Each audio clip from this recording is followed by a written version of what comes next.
Eder. Mac.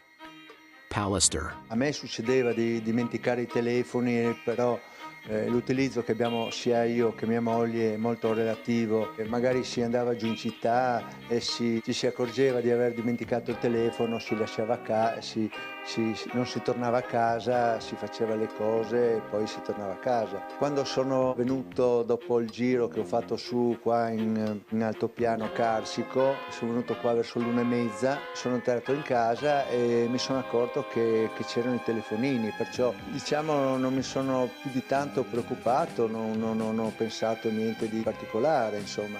Dopodiché ho mangiato, mi sono fatto un po' di pasta così velocemente e dopodiché sono tornato, ero in bicicletta comunque, sono tornato con la bicicletta in città, ho messo la bicicletta diciamo, nel posto dove la tengo, magazzino, ecco. E dopodiché sono tornato a casa alle 4 più o meno di pomeriggio, mi sono cambiato, mi sono messo lì davanti il televisore, è passata un'ora, passata due, Lili non è tornata a casa, non è ancora arrivata, non era mai successo. Ho detto forse poteva telefonarmi, i telefoni erano lì, però a me è successo più di una volta di lasciare a casa i telefoni, fermare una persona e dirgli guarda fammi fare una telefonata. Ehi, non dimenticare di iscriverti a questo canale.